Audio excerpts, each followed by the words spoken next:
رمضان المبارک کا دوسرا عشرہ۔ رمضان المبارک کا ماہ مبارک ابھی شروع ہی ہوا تھا کہ دیکھتے ہی دیکھتے ایک عشرہ مکمل ہو گیا۔ رمضان المبارک سراپا رحمت و برکت کا مہینہ ہے۔ اس میں بارانِ رحمت کی فضا آبرو رحمت بن کر برس رہی ہے اور اب دوسرے عشرے کا آغاز ہو رہا ہے۔ ویسے تو سبھی دن اللہ کے ہیں، رات بھی اسی کی ہے، لیکن اس کی رحمت اپنے بندوں کو نوازنے کے لیے بہانے ڈھونڈتی رہتی ہے۔ اس لیے اس نے کسی شب کو لیلۃ القدر بنا دیا اور کسی مہینے کو ماہ رمضان بنا دیا۔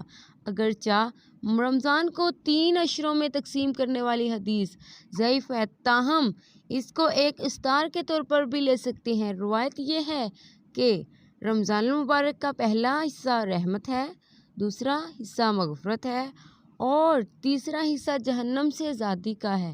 اسی طرح دوسرا عشرہ گویا مغفرت کا عشرہ ہے۔ دنوں اور عشروں کی تقسیم اپنی جگہ پورا ماہ رمضان ہی برکتوں، رحمتوں، مغفرت اور جہنم سے آزادی کا پروانہ لے کر آتا ہے۔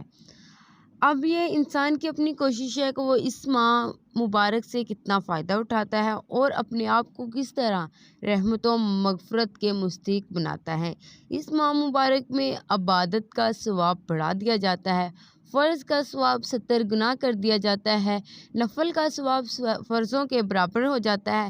یہی معاملہ صدقات عطیات کا بھی ہے، ان کا ثواب بھی بڑھ جاتا ہے۔ چونکہ اس ماہ میں سرکشی شیطان قید کر دیے جاتے ہیں، اس لیے اچھے اعمال کرنا آسان ہو جاتا ہے۔